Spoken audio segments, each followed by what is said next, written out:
Terima kasih Ustadz Somad atas kehadiran dan waktunya di Masjid Al-Muhajirin. Terima kasih sama Forum Komunikasi Pimpinan Daerah Kabupaten Lampung Utara. Ustadz dari tadi ngeliat apa? Lihat tulisan Desa Semuli Jaya, Kecamatan Abung Semuli, Kabupaten Lampung Utara. Lihat tulisan sekaligus foto saya. Apakah sholat tahiyatul masjid itu termasuk sholat qobliyah? Oh, dia mau sekali dayung 2-3 pulau terlampau.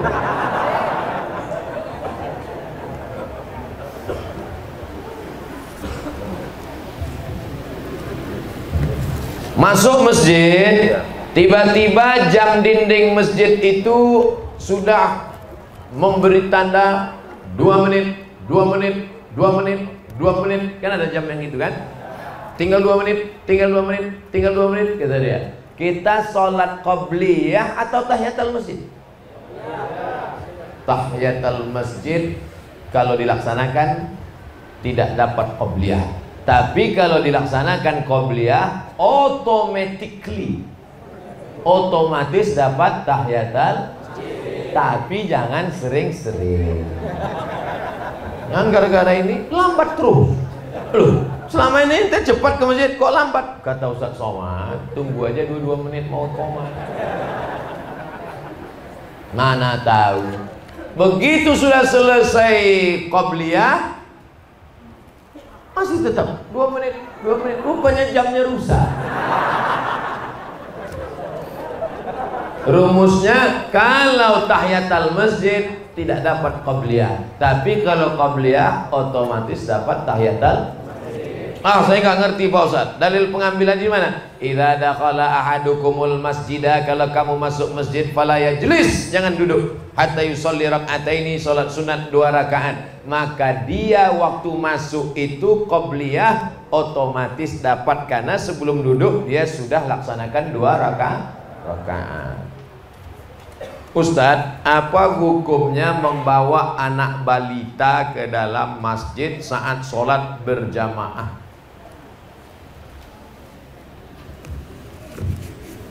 Ada sebagian pengurus masjid anti sama anak kecil. Kalau nengok anak kecil, pulang. Naik darah tinggi, kolesterol naik. Kalau di Masjid Al-Muhajirin masih ada anak-anak lari-lari, lompat-lompat, jerit-jerit, berarti 20 tahun lagi masih tetap ada sholat berjamaah. Takbir. Anak kecil dibagi 3, siji loro telu. Yang pertama namanya sobi, 4 tahun ke bawah. Yang kedua mumayyiz, kira-kira sudah bisa membedakan mana baik mana buruk. Mohon maaf anak ustadz, ini mumayyiz. Mumayyiz artinya kalau diginikan, diam ya nak, duduk ya nak, mumayyiz sudah bisa. Tapi kalau yang sobi tadi yang 4 tahun kita ginikan, diam ya dok, kita pula diginikannya.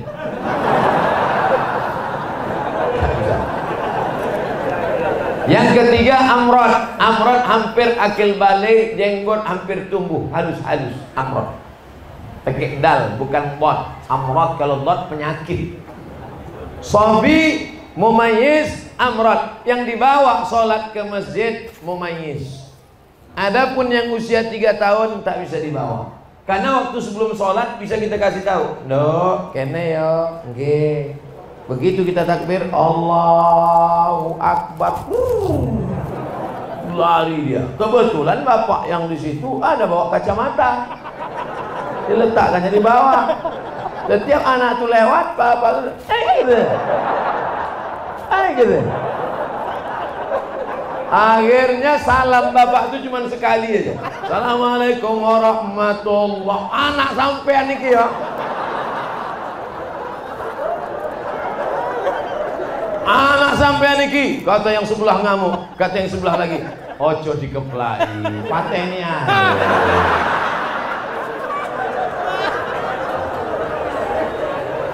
Oleh sebab itu maka yang di bawah itu yang mumayyiz. Saya sudah ceramah 70 menit, anak kita masih serius mendengar ceramah. Mudah-mudahan dijadikan Allah pemimpin Lampung. Bayangkan Tahan dia dengar ceramah 70 menit. Kadang orang baru 15 menit. Ya anak kecil tahan 70 menit. Entah karena takut sama saya. Tengoknya suara Ustaz itu menggelegar. Ini kalau kita ngantuk gawat nih katanya. Rabbana hablana minas solihin. Jadikan anak-anak kami anak-anak soleh-solehah. Ustadz, metode cepat hafal Quran tuh gimana Pak Ustadz? Quran saya yang ingat dulu aja udah hilang. Dulu waktu di Al-Azhar kuliah, tahun pertama wajib hafal 2 juz, tahun kedua 2 juz, tahun ketiga 2 juz, tahun keempat 2 juz, mata kuliah 13. Kalau nggak lulus 13 mata kuliah, naik bawa 1. Kalau nggak lulus 3 mata kuliah, potong beasiswa 25%. 2 tahun nggak lulus, potong beasiswa 50%. 3 tahun nggak lulus, DO drop out, diusir dari Al-Azhar, siap-siap buat rakit anyut dari Sungai Nil ke Sungai Siak. Kejam Al-Azhar, tapi disiplin dia. Pendidikan baik. Nyontek nggak boleh. Kalau ketangkap nyontek, langsung dicabut visa 1 tahun, dipulangkan ke Indonesia. Begitu pulang saya jadi dosen, saya terapkan di kelas. Jangan nyontek. Yang nyontek, awas. Kata mahasiswa, sama bapak aja nggak boleh, yang lain boleh. Nah, dulu kami menghafal tuh karena takut nggak naik, takut nggak makan, takut nggak beasiswa, takut putus. Sebelum sholat subuh hafal 1 halaman.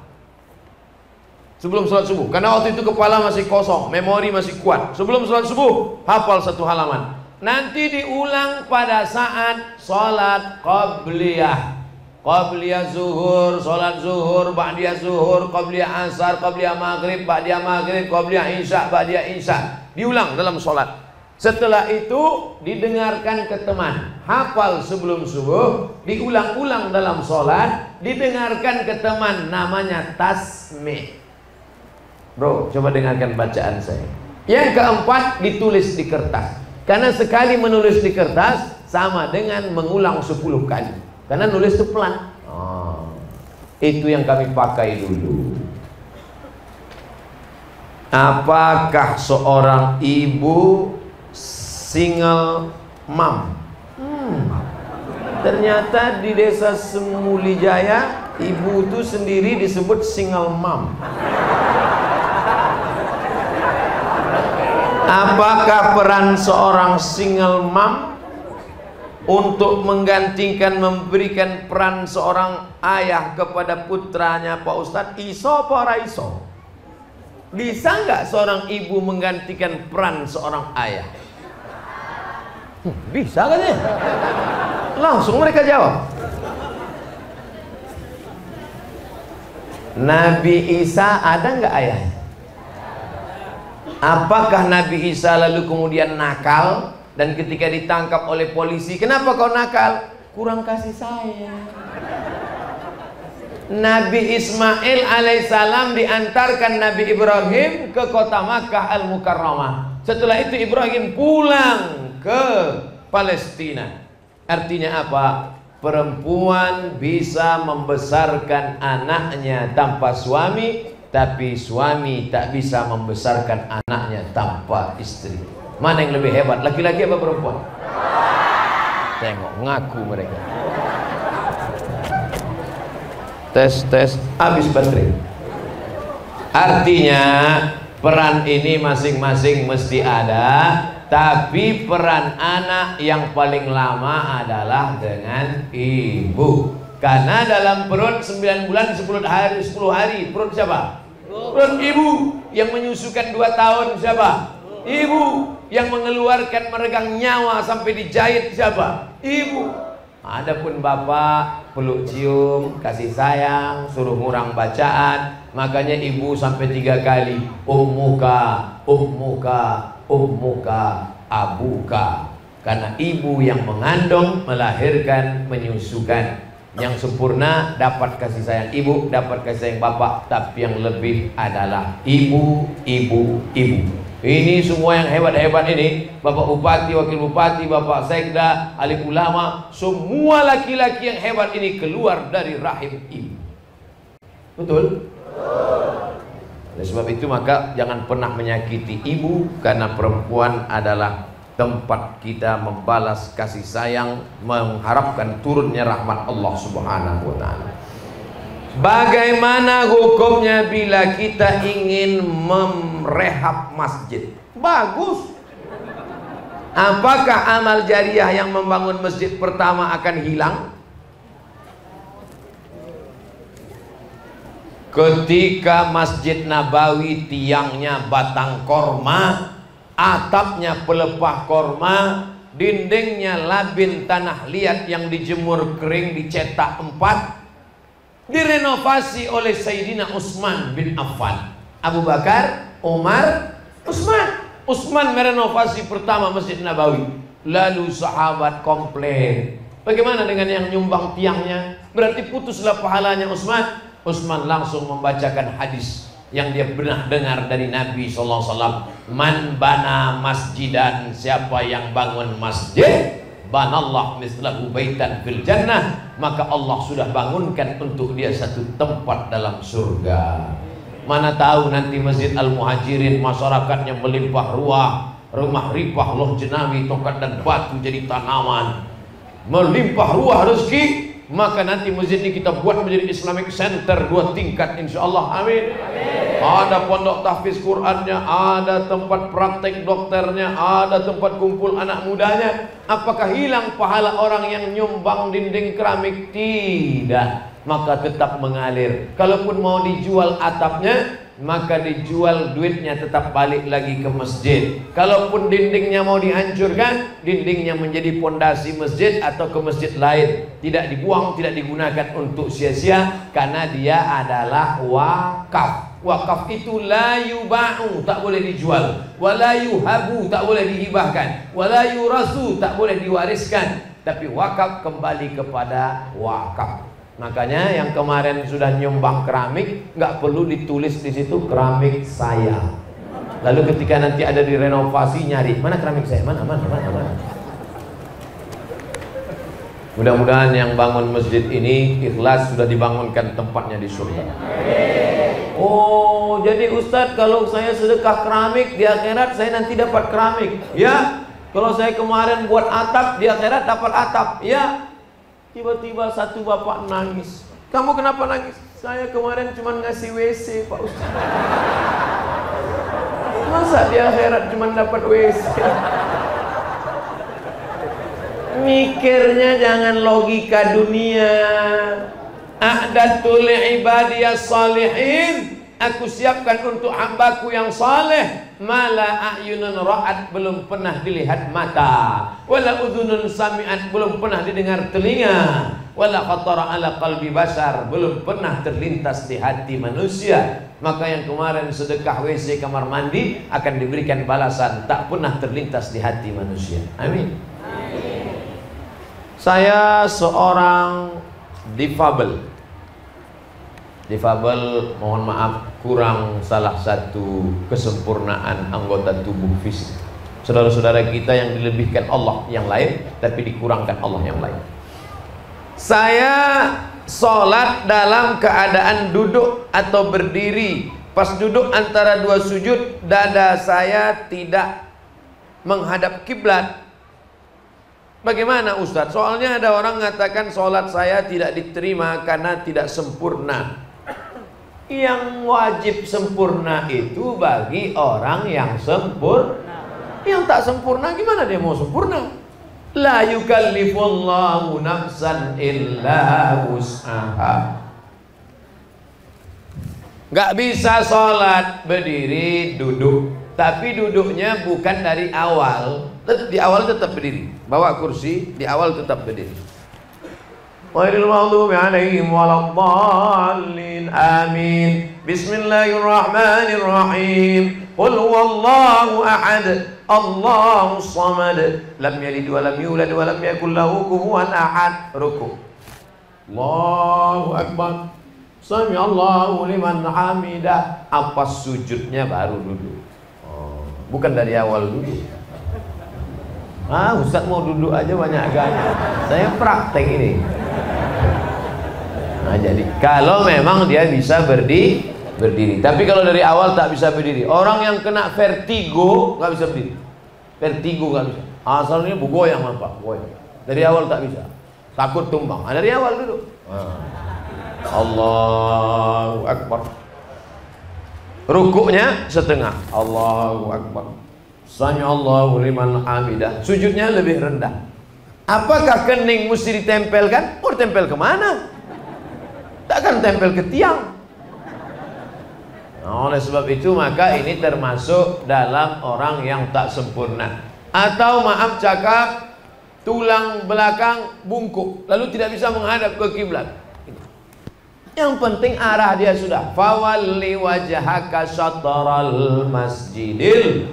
Adapun orang yang sempurna, maka semuanya mesti menghadap. Wajahnya menghadap, dadanya menghadap, matanya ke arah kiblat. Barulah diangkat takbiratul ihram bagi yang sempurna. Orang tua kami anaknya perempuan semua. Bagus, dapat mantu sugih. Dalam Islam hak perempuan istri ada pada suami. Jika suami tersebut pelit terhadap orang tua istri, bagaimana orang tua kami saat beliau tua dan tak berdaya, Pak Ustadz?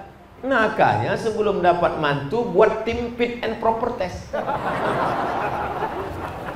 Mudah-mudahan ibu-ibu yang punya anak perempuan dapat menantu yang soleh-soleh macam mereka. Ibu dari sekarang mulai tengok-tengok mana calon-calon menantu. Yang senyum, yang lajang aja.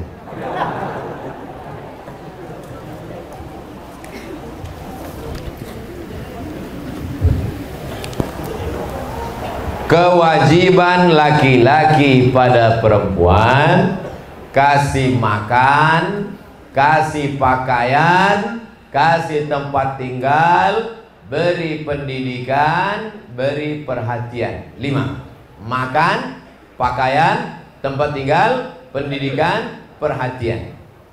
Laki-laki tidak boleh memberikan zakat pada orang yang wajib dia nafkahi. Tak boleh bapak beri zakat kepada istri. Adinda, ini 3 juta zakat kanda sekaligus belanja 3 bulan. Nggak bisa. Laki-laki tidak boleh memberikan zakat pada mertua.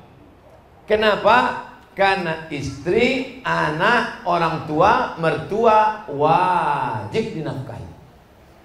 Istri, anak, orang tua, mertua wajib dinafkahi. Beda dengan saudara. Saudara tak wajib dinafkahi, tapi saudara dibantu boleh, dianjurkan. Tapi mertua, orang tua, bagaimana mungkin dia memberi anaknya yang dikandungnya 9 bulan 10 hari, dibesarkannya dengan tetes 10 keringat air mata, setelah anak itu gadis diberikannya kepadamu hanya dengan mahar seperangkat alat sholat dan kitab suci Al-Quran?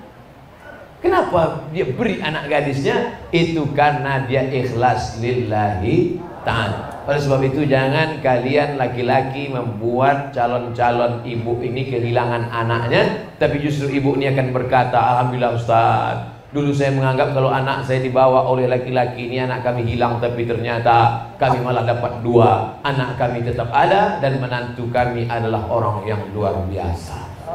Tapi sayangnya itu hanya ada di sinetron saja. Dan di desa Semulijaya ada calon-calon yang baik-baik, yang soleh-soleh. Wajahnya kelihatan tuh orangnya lembut, wajahnya baik, cerah, tapi pelitnya minta ampun. Pak Ustadz, saya mau tanya masalah riba, Pak Ustadz. Apakah sama dosa si periba yang memberikan pinjaman uang dengan si korban yang minjam uang? Yang minjam kena riba, yang makan uang riba juga kena riba. Sama. Saya pinjamkan 100.000, bayarnya 120.000. Pinjamkan 1 juta, bayarnya 1.200.000. Lalu dimakan duitnya. Mana ada orang makan duit? Duitnya dibelikan lontong sayur. Allahumma barik lana fima razaqtana wa qina azabannar. Yummy.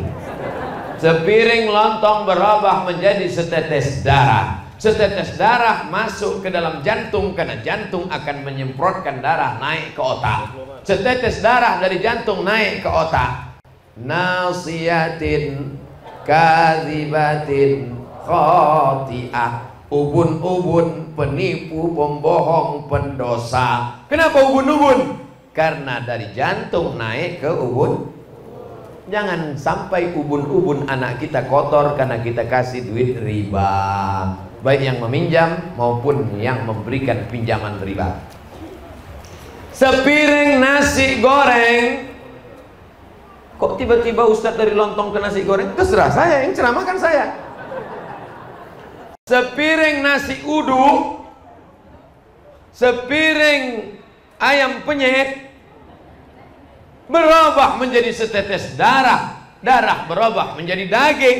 Ayyuma lahmin nabata min haramin, setiap daging di badan tumbuh dari yang haram, fannaru aulabi, tempatnya api neraka jahanam. Nanti di akhirat ditimbang, Abdul Somad beratnya 50 kilo, yang halal 10 saja. Maka berapa lama kita mampir di tempat transit di Obo-Obo sampai bersih, yang haram itu dibakar, barulah masuk ke dalam surga. Pada tiap pagi tiap petang kita berdoa, Rabbana atina fid dunya hasanah wa fil akhirati hasanah wa qina adzabannar. Selamatkan dari api neraka. Tapi badan kita santapan api neraka gara-gara riba. Hati-hati. Yang meminjam-minjamkan uang berhenti. Hai, yang suka minjam-minjamkan uang berhenti. Stop. Ustaz kok nunjuk kami? Saya nunjuk kamera supaya nanti di share dia nonton. Hai kau yang minjamkan uang. Alladzina yakuluna riba, orang yang makan riba, la yaqumuna illa kama yaqumul ladzi yatakhabbathu asyaitanu minal mas. Yatakhabbatu syaitanu minal mas.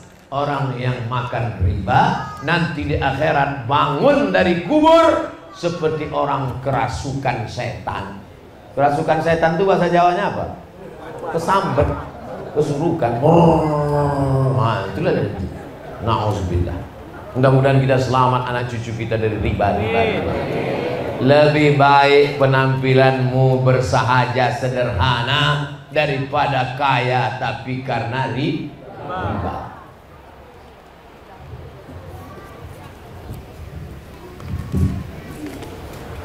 Jamaah Masjid Al-Muhajirin ini orangnya serius-serius. Dari mana Ustaz tahu? Diketik pertanyaannya. Artinya memang niat nuntut ilmu. Diketik dari rumah, di print, dibawa. Bayangkan serius. Bayangkan kalau sudah diketik, di print, enggak saya bacakan. Sumpahnya saya. Mati berdirilah kau Abdul Somad. Saya seorang bankir di salah satu bank swasta konvensional. Menurut hukum agama apakah masuk kategori riba?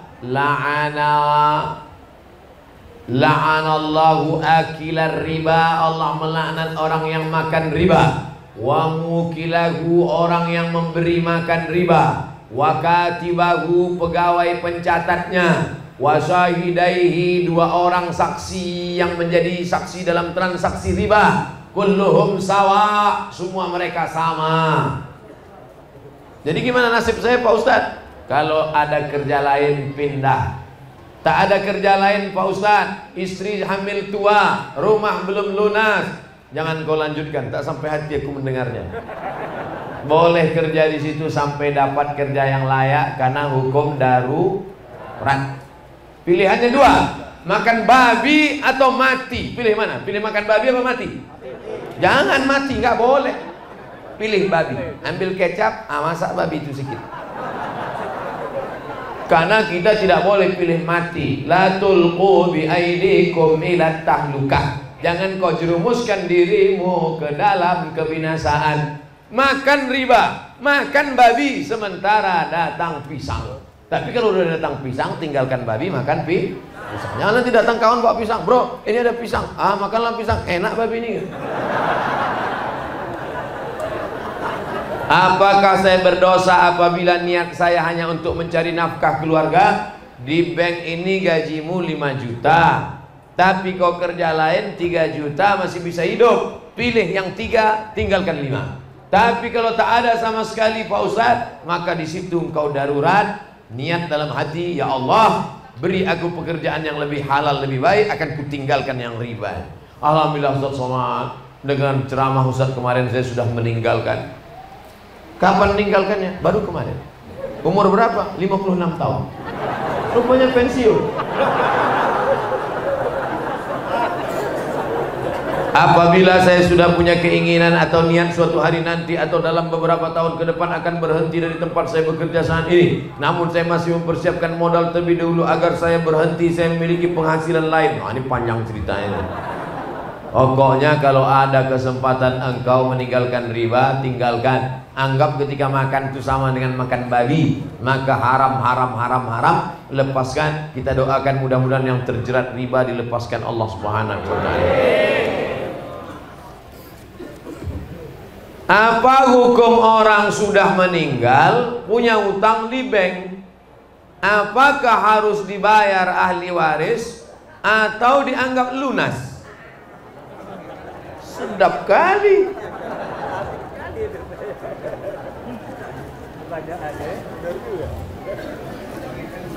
Min ba'di wasiyatin yusi biha aw dain.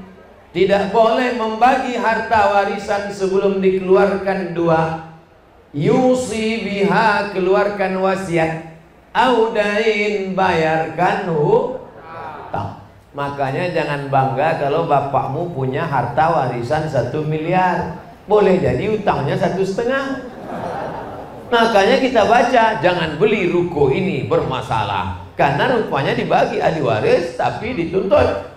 Bayarkan dulu wasiatnya, keluarkan dulu hutangnya, barulah ahli waris boleh membagi harta warisan. Habis harta warisan, hutangnya masih ada. Siapakah yang membayar? Wajibkah ahli waris? Ahli waris tidak wajib membayar kalau harta si yang meninggal tak ada. Ahli waris tes.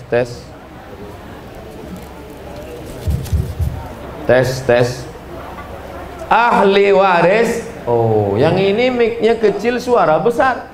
Ini mic besar, suara kecil. Memang kita tak bisa menilai dari casing. Ahli waris tidak wajib membayarkan hutang dari uang dia pribadi. Tapi kalau dia bayarkan maka baik dan terhitung sebagai sedekah. Wahai anak-anak muda, kalau bapak kalian punya hutang, jual semua asetnya, bayarkan. Setelah selesai masih ada juga lagi, kau tidak wajib membayarkannya. Tapi kalau engkau bantu bayarkan, maka engkau sudah berbuat baik. Dan bapak-bapak, jangan kau mati meninggalkan hutang. Utang budi Pak Ustadz, itu lain ceritanya. Pisang emas bawa berlayar, masak sebiji dalam peti. Hutang emas dapat dibayar, hutang budi dibawa mati. Ustadz, saya mau tobat.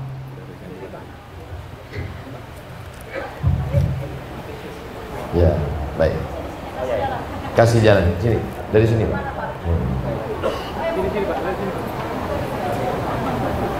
Saya mau tobat, mau hijrah, saya mulainya dari mana? Dari kamar mandi. Kenapa taubat itu dari kamar mandi? Ma min muslimin yuznibu zamban, kalau ada orang silap salah berdosa, summa yatatahhar, mandi taubat, summa yusalli rak'ataini, usolli sunnatat taubat rak'ataini lillahi ta'ala, summa yastaghfirullah, kemudian dia minta ampun kepada Allah. Astaghfirullah Rabbal baraya, astaghfirullah minal khataya, astaghfirullah Rabbal baraya, astaghfirullah minal khataya. usahakan menangis, meneteskan air mata, minta ampun kepada Allah, ikuti pengajian kiai, habaib, alim ulama, tuan-tuan guru. Setelah itu banyak berinfak, bersedekah, sampailah istiqomah mati dalam keadaan husnul khotimah. Apa hak istri terhadap suaminya, Pak Ustaz? Ibu punya sawit, amin. Di desa Semuli tanam sawit, tanam karet apa tanam duit? Sawit. Ada semua. Oke. Ibu punya sawit 2 hektar, amin. Bapak punya sawit 2 hektar. Apa beda sawit ibu sama sawit bapak? Dalam sawit bapak ada hak ibu, tapi dalam sawit ibu tak ada hak bapak. Setuju? Ibu waktu nikah, ibu punya harta warisan dapat dari ayah ibu, punya ruko 1 tahun disewakan 50 juta. Bapak pun juga waktu nikah begitu. Apa bedanya? Dalam harta bapak ada hak ibu, tapi dalam 50 juta punya ibu tadi, bapak tak punya hak apa-apa.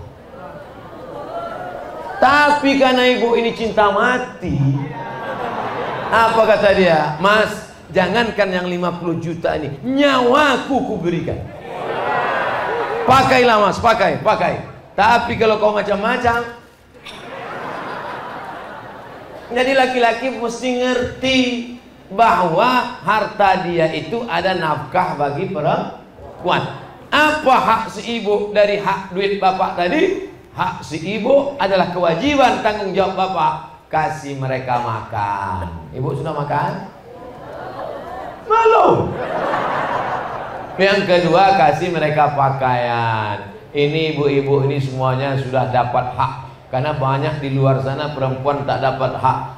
Ada perempuan tinggi 170 cm dikasih lakinya baju 70 cm. Ada yang belum selesai dijahit diambil saja, resleting belum berpasang. Alhamdulillah ini sudah. Makan, pakaian, tempat tinggal, pendidikan. Aslinya bapak yang mendidik ibu, tapi karena bapak tak sanggup mendidik, bapak panggil guru ngaji untuk mendidik ibu. Cari guru ngajinya perempuan. Yang guru ngaji laki-laki, nanti berdua dia belajar huruf fa.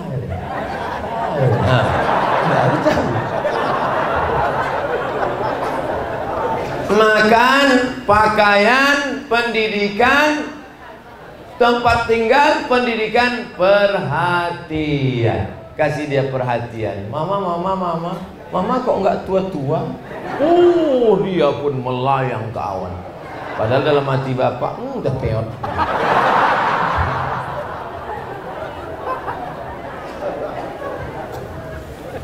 Ustaz, di kampung saya banyak aliran. Bagus aliran listrik. Malah yang kita khawatirkan kalau tak ada aliran, padam. Saya bingung harus pilih yang mana. Pilihlah aliran Ahlus Sunnah wal Jamaah. Akidahnya Abul Hasan Al-Ash'ari, fikihnya mazhab Syafi'i, tasawufnya Imam Al-Ghazali, tasawuf Sunni bukan falsafi. Itulah yang dituliskan oleh Hadratus Syekh Hasyim Ash'ari dalam kitab namanya Risalah Ahlus Sunnah wal Jamaah. Aqidah Ash'ari, fikih Syafi'i, tasawuf Abul Hasan Asy-Syadzili atau Abu Hamid Al-Ghazali. Yang sholat berjamaah. Mbak Hasyim ketika sedang sakit di Tembuk Ireng, kata santrinya, Mbak sholat di kamar aja di rumah. Apa kata Mbak Hasyim? Waktu itu dia sedang demam. Panasnya api neraka, belum ada apa-apanya panas badanku ini dibandingkan panasnya api neraka. Ahlus Sunnah wal Jamaah. Oleh sebab itu jangan terpukau dengan kehebatan yang disangka karomah, tapi pandanglah bagaimana istiqomahnya melaksanakan sholat berjamaah. Pegang Ahlus Sunnah wal Jamaah. Ustaz, sampai batas mana tanggung jawab ayah ke anak? Pak Haji, ya Pak Ustadz, itu anak Pak Haji. Iya. Kok dia nggak pakai jilbab, rok pendek sekarang? Bukan tanggung jawab saya, Ustaz, tanggung jawab suaminya. Betul nggak omongan ini? Tidak. Minal mahdi ilal lahdi, dari buayan hingga ke liang lahat. Ibu punya anak gadis, dulu jilbabnya panjang, roknya panjang, tiba-tiba nikah dengan laki-laki salah pilih. Setelah nikah dia datang pakai rok setengah tiang, jilbabnya pasrah tapi tak rela, kukunya hitam, antingnya di hidung 3 biji. Kebetulan dapatnya laki anak fam. Dulu kalau ketemu diciumnya tangan ibu. Sekarang setelah nikah, mama sehat. Apakah ayahnya diam saja? Bapak wajib memanggil menantu bapak. Anak fang, sini kau sebentar. Kenapa anak gadisku yang dulu baik kau jadikan begini? Kau mesti kembali kepada ajaran Islam. Panjang jilbabnya, panjang kainnya, hilangkan kutek karena air wudhu tak masuk. Panjang.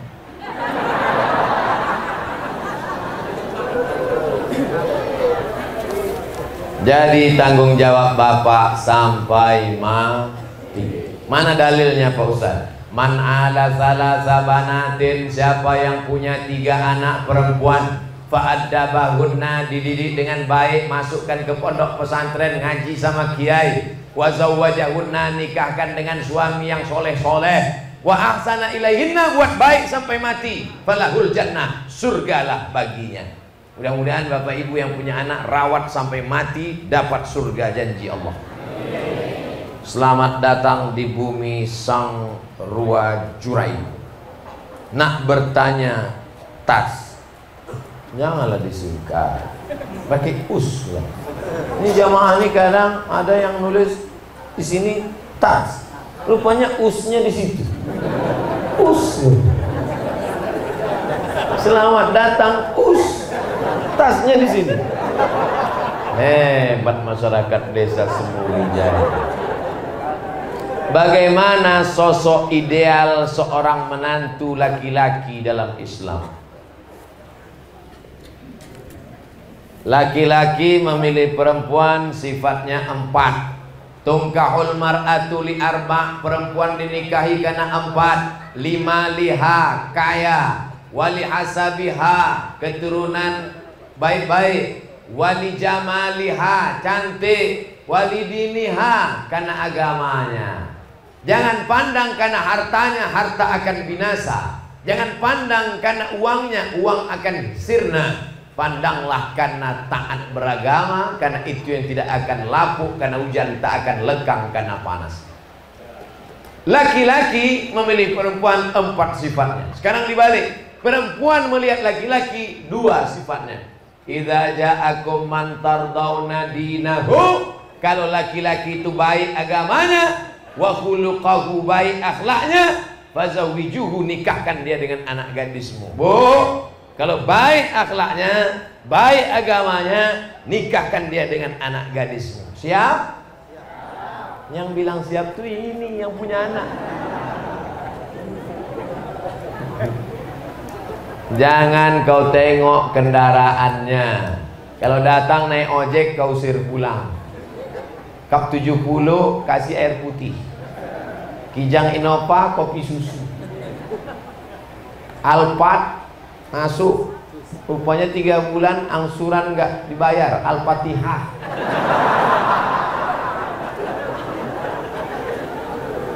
Saya ingin tanya, bagaimana cara bertaubat dari segala dosa yang pernah dilakukan di masa lalu? Kalau dosanya kepada Allah, mandi taubat, sholat sunat taubat. Kalau dosanya kepada manusia, minta maaf. Kalau ada utang piutang, bayar. Kalau ada yang menyakitkan hati, mohon maaf. Nanti kalau saya mohon maaf sama dia, dilemparnya pakai panci Pak Ustadz, pakai rantang pun nggak apa-apa. Yang penting kita sudah minta maaf. Oleh sebab itu maka yang akan datang, wa atbi'is sayyi'atal hasanata tamhuha, beramal soleh, maka dosa-dosa yang lalu mudah-mudahan dihapuskan dengan segala amal ibadah itu insyaallah. At-taibu minadz dzambi kama la dzambalah, orang yang bertaubat maka seakan-akan dia tak punya dosa. Maka jaga hati, jaga lidah, jaga tangan, jaga pikiran, jaga perbuatan. Allah menjaga kita. Istiqomah solat berjamaah, ikuti kajian kiai alim ulama, membaca Quran, melazimkan wirid yasin, ikut berjamaah silaturahim. Akhirnya kita pun akan mati dalam la ilaha illallah Muhammadur Rasulullah sallallahu alaihi wasallam. Ceramah sudah, jawab pertanyaan sudah. Terakhir mari kita berdoa sama-sama kepada Allah Subhanahu wa taala.